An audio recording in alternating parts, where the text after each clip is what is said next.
नमस्कार दोस्तों, ocean network में आपका स्वागत है। अब से कुछ ही समय पहले एक खबर आई है। खबर ये है कि राजस्थान के किसी गांव की रहने वाली एक नाबालिग जयपुर एयरपोर्ट पर पहुंची और वहां जाने के बाद उसने कहा कि साहब मुझे लाहौर का एयर टिकट दे दीजिए। सीआईएसएफ के जवान वहां मौजूद थे और उनको कुछ संदिग्ध लगा मामला। उससे पूछा कि आप लाहौर क्यों जाना चाहती हैं? आपके पास पासपोर्ट है, वीज़ा है, कितने पैसे हैं आपके पास? तो उसने कहा कि 215 रुपए हैं, पासपोर्ट और वीज़ा नहीं है। तो उनका शक और बढ़ गया। उन्होंने जो लोकल पुलिस स्टेशन है, उसके अधिकारियों को बुलाया, उस बच्ची को उनके हवाले किया। पूछताछ के बाद पता चला कि लाहौर का रहने वाला कोई युवक है, जिसके वो संपर्क में इंस्टाग्राम के ज़रिए आई हुई थी और उसने कुछ उसको पट्टी पढ़ाई थी कि आपको हवाई अड्डे पहुंच करके क्या-क्या कहना है, और उसने कुछ वैसी ही बातें वहां जाकर के कही, लेकिन उसकी जेब से केवल 215 रुपए निकले। ये घटना हमें क्या बताती है? ये घटना बताती है कि ये जो सोशल मीडिया मंच हैं, ये किस तरीके से हमारे नासमझ युवक-युवतियों को एक अंधी खाई की तरफ धकेल रहे हैं। जो इनका ठीक से यूज़ करना जानते हैं, वो कहीं का कहीं पहुँच सकते हैं, लेकिन जिनको इनकी समझ नहीं है या इनका मिसयूज़ करते हुए जो हनी ट्रैप या इसी तरह के काम धंधों में लगे हुए हैं, हमारे राष्ट्र के खिलाफ, हमारे समाज में अफरा-तफरी या असंतुलन कायम करने के लिए या दंगे-फ़साद करवाने के लिए उनकी साजिशों को जो लोग नहीं समझ पाते हैं, वो कई बार नासमझी में ऐसे कदम उठा जाते हैं, जो बाद में सिर्फ़ और सिर्फ़ प्रायश्चित करने के सिवा उनके पास कोई विकल्प बचता नहीं है। और वो उसी तरीके से आँसुओं में डूबे हुए मिलते हैं, जैसे आजकल सीमा हैदर हर बात पर बैठ कर के रो ही रही है और कुछ नहीं कर रही है। ये जो मसले हैं, हनी ट्रैप कोई नई बात नहीं है। भारत में पहले भी डीआरडीओ से जुड़े हुए, हमारे इसरो से जुड़े हुए या हमारे तीनों सेनाओं से जुड़े हुए जो लोग हैं, वो अतीत में हनी ट्रैप में फंसे हैं, फंसते रहे हैं। इसके अलावा मुझे तो याद आ रहा है 2008-9 में हमारी एक जो इस्लामाबाद में अ, हमारा उच्चायोग है, वहाँ पर पीआर वर्क के लिए एक मिस गोयल थी, वो लगी हुई थी और वहाँ के एक व्यक्ति के संपर्क में आई और उसके बाद उन्होंने कुछ गोपनीय सूचनाएँ उनको देनी शुरू कर दी। वो भी हनी ट्रैप था, दूसरे तरीके का था। उस लेडी को दिल्ली बुलाया गया, द्वारका में वो रहती थी, और जब वो अगले दिन अपने घर से बाहर निकली तो उनको गिरफ्तार कर लिया गया। उनको बताया गया कि आप किस तरीके से पाकिस्तान के एक संदिग्ध को गोपनीय सूचना दे रही थी और आप पर हमारी पहले से ही बारीक नज़र थी, और आपको एक दूसरे देश में एक कन्वेंशन की रिपोर्टिंग के लिए जानबूझ करके बुलाया गया ताकि आपको यहाँ गिरफ्तार करके आपको कोर्ट का सामना कराया जाए। 3 साल की सज़ा हुई उस लेडी को बाद में। तो ये सब जो कुछ हो रहा है, इस पर आज चर्चा करेंगे, समझने की कोशिश करेंगे, और ये जो खतरे हैं, इनसे कैसे निपटा जाए, ये एक बहुत बड़ा सवाल है। तो इसको भी समझने की कोशिश करेंगे। मेरे साथ जाने-माने रक्षा सुरक्षा विशेषज्ञ, टेरिटोरियल आर्मी के पूर्व चीफ, और वार सिचुएशंस हो, काउंटर टेररिज्म हो, इन सब में भी बहुत महारत रखने वाले और अमेरिका से काउंटर टेररिज्म की बाकायदा ट्रेनिंग लेने वाले हमारे जो विरले अधिकारी हैं भारत के, उनमें शुमार मेजर जनरल ए के सिवाच सर जुड़ गए हैं। शिवाज सर, बहुत स्वागत है आपका। नमस्कार। नमस्कार चौधरी साहब। शिवाज सर, सबसे पहले तो इस घटना पर ज़रा बताइए, ये बेवकूफ़ी है, नासमझी है, बालपन है या सीमा पार से जो साजिशें रची जाती हैं हमारी बच्चियों को या हमारे अधिकारियों को कई बार ट्रैप में फँसाने की, ये उसी का नतीजा है जो कुछ ये जयपुर वाली नई घटना हमारे सामने आई है? हाँ बिल्कुल चौधरी साहब, ये मुझे लगता है मिक्सचर है। और ये सच्चाई है कि कुछ एक बच्चे बिना सोचे समझे इसका शिकार बन जाते हैं, और जब तक उनको पता लगता है वो इसके अंदर बिल्कुल अंदर फंस जाते हैं, फिर निकलने के कोई चांस। मगर ये जो केस अभी बता रहे थे, ये तो एक मूर्खता का केस लग रहा है कि क्योंकि अगर वो आ भी जाती है एयरपोर्ट पे तो उसको कौन टिकट देगा, कौन वीजा देगा, कौन पासपोर्ट। एक प्रकार से इसका मतलब उसको ये बता दिया कि आपने बड़ी गलती की, आप आ गए, क्योंकि जा थोड़ी सकता है कोई ऐसे।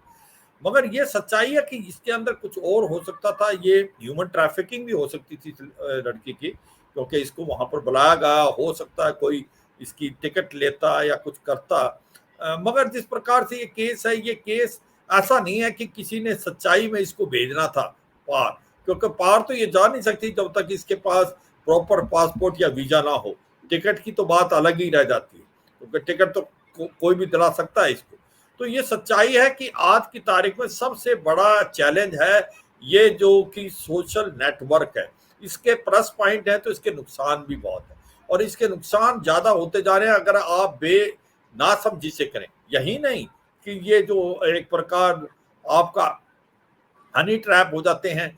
देखो हनी ट्रैप में भी कितना कमाल की बात है कि जो समझदार आदमी, डीआरडीओ के साइंटिस्ट, 60 साल की उम्र है, मिस्टर प्रदीप कुरलेकर, वो भी इसके अंदर एक प्रकार ट्रैप हो गए और इसके अंदर फंस गए।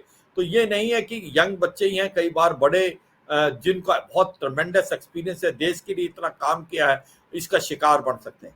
और मुझे लगता है सबसे बड़ा खतरा आज की तारीख में जो पैदा हो रहा है वो हमारे साउथ के अंदर, जो कि सोशल नेटवर्क के थ्रू रेडिकलाइज हो रहे हैं और उनको पता भी नहीं चलता। धीरे धीरे रेडिकलाइज होके आईएसएस के रेडिकलाइजेशन इतना हो जाता है कि सब कुछ छोड़ के ये चले जाते हैं लीबिया में, सीरिया में या इराक में लड़ने के लिए। तो ये एक बहुत बड़ा चैलेंज है आज की तारीख में कि वो सोशल मीडिया जो आपको बहुत ज्ञान दे सकता है, नॉलेज दे सकता है, उसके जो रिवर्सेस भी हैं, उसके नुकसान भी हैं कि आप उसके अंदर ट्रैप में आ सकते हो और आप गलत एक प्रकार काम की तरफ खींच सकते हो। चौधरी साहब। शिवाज सर, सीमा हैदर का केस 1 डेढ़ महीने से इंडियन मीडिया की सुर्खियों में है।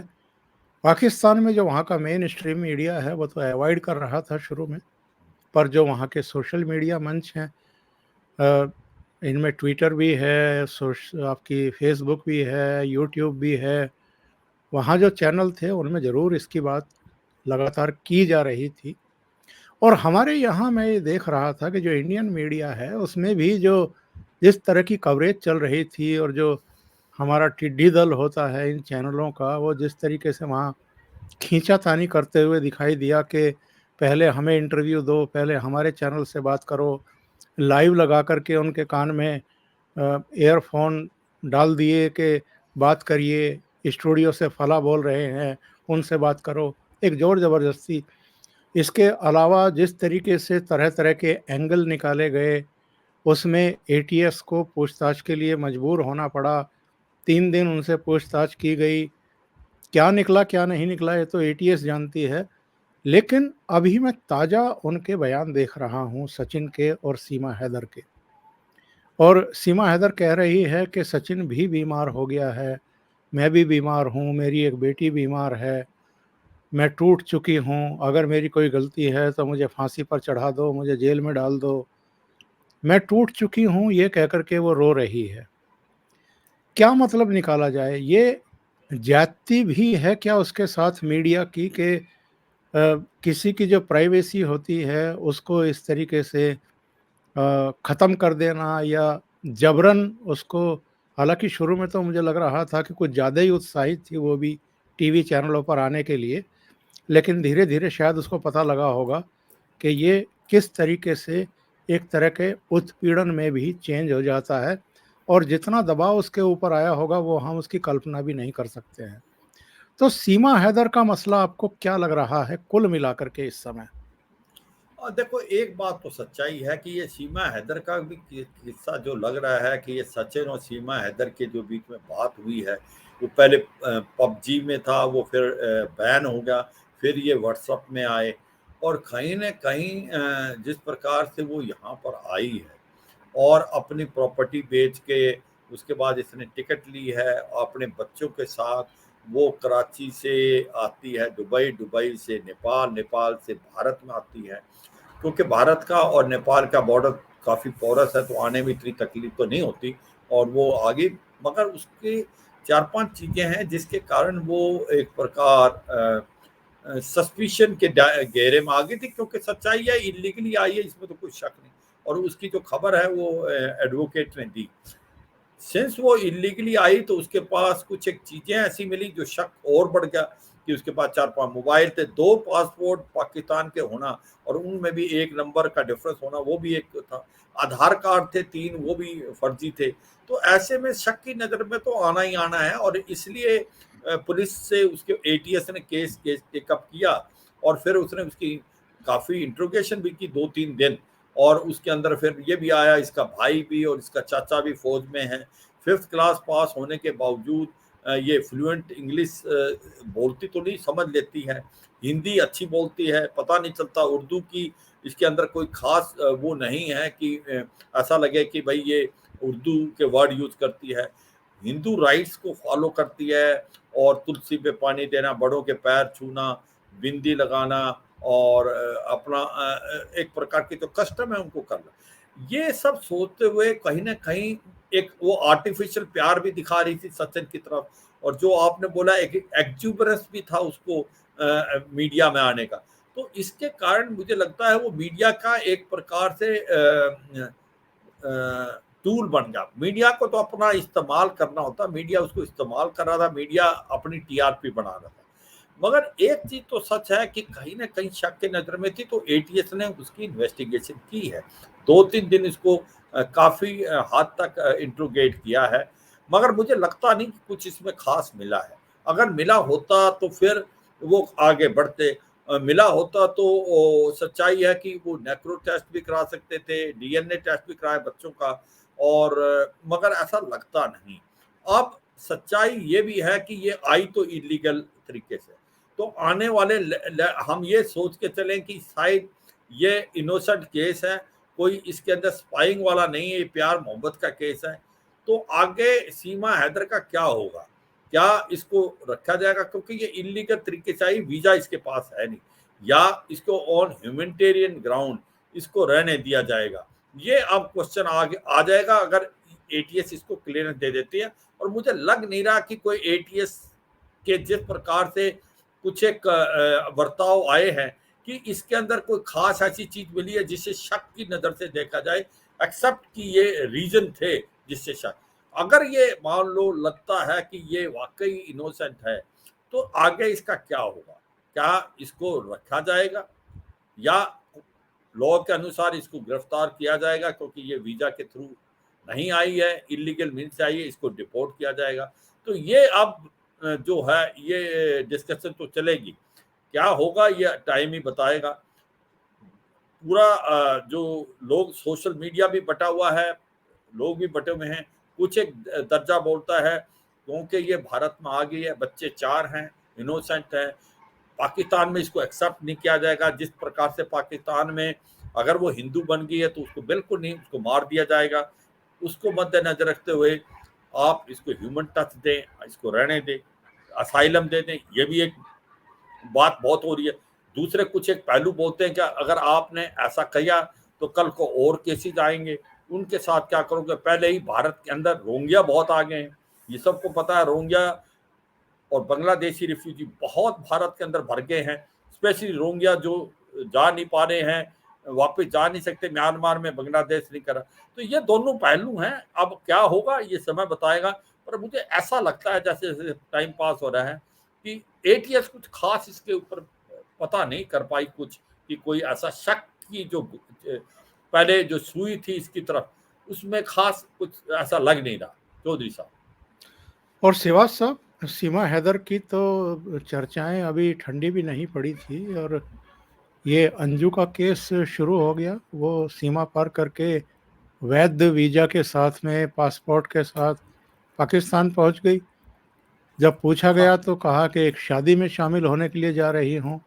किसी को पता भी नहीं था कि वो अपनी ही शादी में शामिल होने के लिए जा रही है। वहाँ जा कर के नसरुल्लाह के साथ उसने निकाह कर लिया। उसके सारे डॉक्यूमेंट भी सामने आ गए हैं, जो कोर्ट के डॉक्यूमेंट हैं।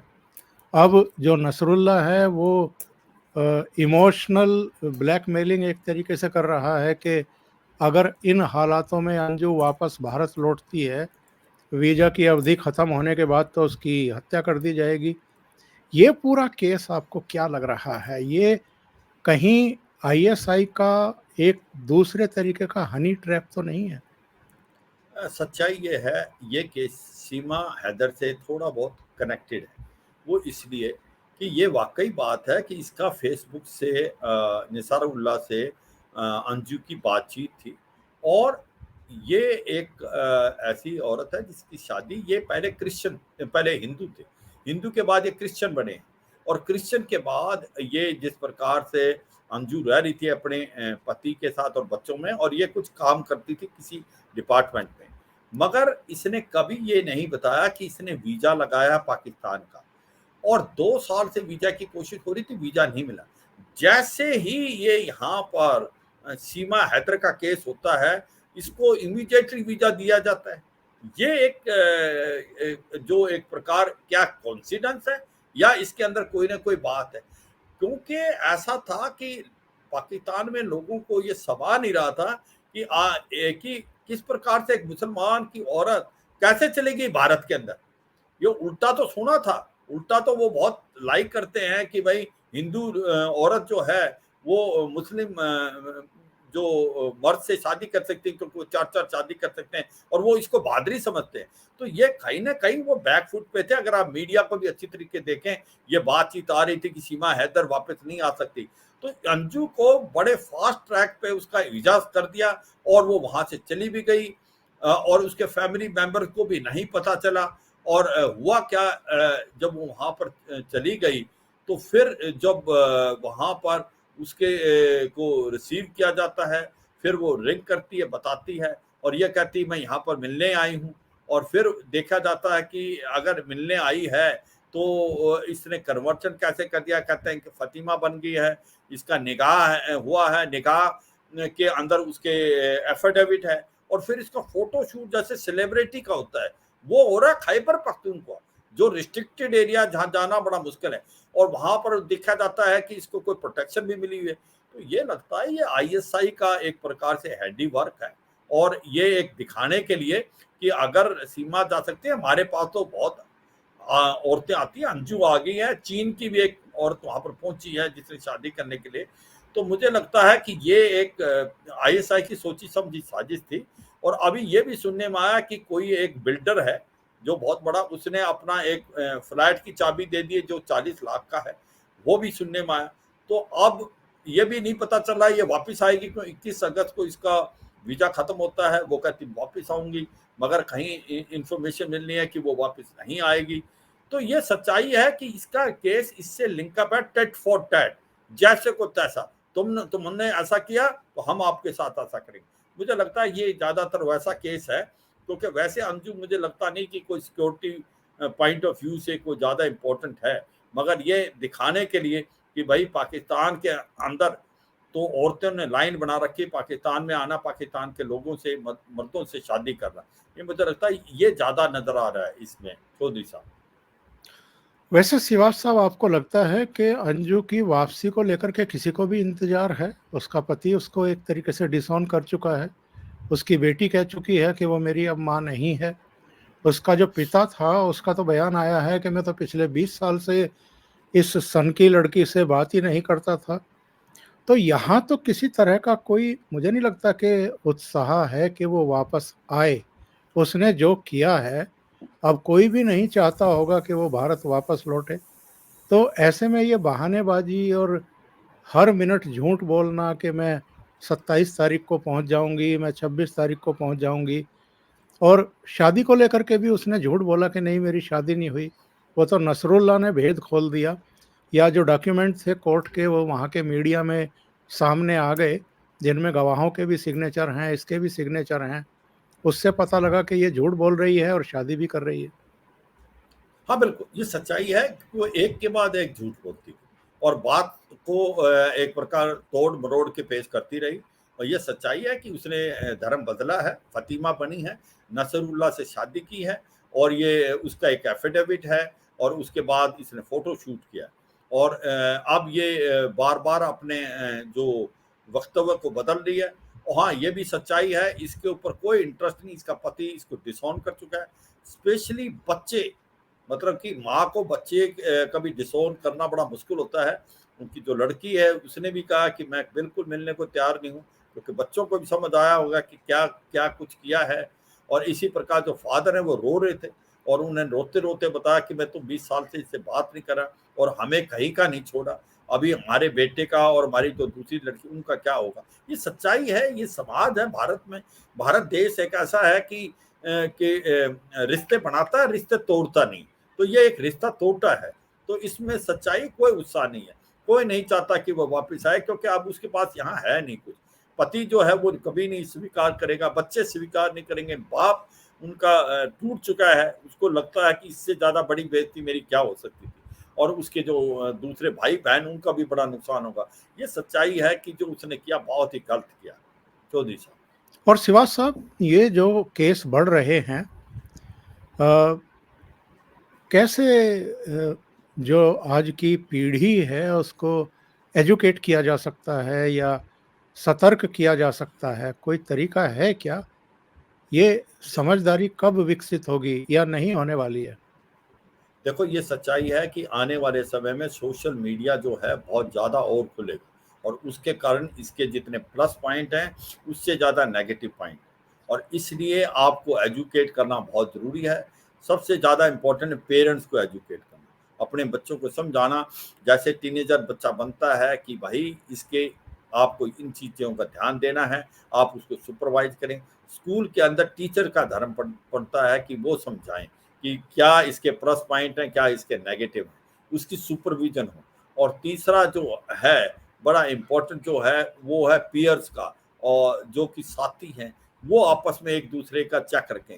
देखो फ़ौज के अंदर एक बडी सिस्टम होता है, जब भी कभी बडी एक गलती करता है, तो दूसरे को पता लग जाता है, तो वो उसको करेक्ट कर सकता है। तो ये पीयर्स में भी फ्रेंड्स के साथ जो है, उनसे पता चले कि भई ये गलत कंपनी में जा रहा है। क्योंकि सच्चाई यह है कि सोशल मीडिया क्योंकि इतनी प्रगति हो रही है, इसके बहुत कुछ हम सीखने को डाटा मिलता है, हमें इतनी नॉलेज गेन होती है जो हमें नहीं होती थी जो बच्चों को। मगर इसके पिटफॉल्स भी बहुत हैं। फेसबुक पे जाना, उसके बाद इंस्टाग्राम में आप गलत कंपनी भी पकड़ सकते हैं। और दूसरा ये तो बच्चे हैं और कुछ बड़े जिस प्रकार से हम बता रहे थे हनी ट्रैप का बन सकते हैं। इसी प्रकार से जैसे आपको किस प्रकार से रेडिकलाइजेशन साउथ में हो रही है, वो भी एक इसी का तरीका है कि किस प्रकार से इसका मिसयूज किया जाता है। अच्छे पढ़े लिखे लोग धीरे धीरे इसका शिकार बन गए हैं और वो अपना सब कुछ छोड़ के लीबिया सीरिया लड़ने को चले गए। तो ये सच्चाई है, ये एक बड़ा चैलेंज है, इसको मल्टी प्रोंग स्ट्रेटेजी से करना पड़ेगा। गवर्नमेंट को भी हिदायतें देनी पड़ेगी। एक विजिलेंटे ग्रुप होता है, वो भी चेक करेगा कि कोई ऐसा तो नहीं हो रहा। तो ये 4-5 चीज़ें इकट्ठी करनी पड़ेगी। पेरेंट्स का बताना, टीचर का बताना, पीयर का देखना, उसके बाद गवर्नमेंट की पॉलिसी बनाना, गवर्नमेंट को सुपरविजन करना और बार-बार एजुकेट करते रहना, ये बहुत ज़रूरी है। क्योंकि अगर मैं ये बताऊँ कि मैं इसमें बहुत ज़्यादा इन्वॉल्व था, जब मैं फ़ौज में था, तो उस समय हमने इसके बारे में इंटरनेट के कुछ हिदायतें निकाली थी। क्योंकि आप सोशल नेटवर्क को बैन तो कर नहीं सकते। आप अपने लोगों को एजुकेट कर सकते हो, रिस्ट्रिक्शन लगा सकते हो। तो ऐसे में भारत की जो फ़ौज है उसने बहुत ज़्यादा इसके ऊपर चीज़ें निकाली हैं कि क्या कर सकते हो, क्या नहीं। क्योंकि सबसे ज़्यादा वल्नरेबल हैं वो लोग जो कि देश की सुरक्षा के साथ कनेक्टेड हैं, उनको फँसाना सबसे पहले है। और दूसरे जो बच्चे हैं जो कि कम उम्र के होते हैं, वो जल्दी इसका शिकार बन सकते हैं। तो ये सच्चाई है चौधरी साहब, ये आने वाले सबसे बड़ा चैलेंज है देश के लिए। देश को एक प्रकार से मल्टी प्रोंग स्ट्रेटजी बना के इसकी ऊपर एक यकीन करना है कि हमारी आने वाली जनरेशन इसका गलत शिकार ना बने। चौधरी साहब, बहुत बहुत धन्यवाद शिवाज सर, ओशियन नेटवर्क के लिए इतना समय निकालने के लिए बहुत बहुत धन्यवाद आपका। जय हिंद नमस्कार। चौधरी साहब, जय हिंद। जय हिंद सर।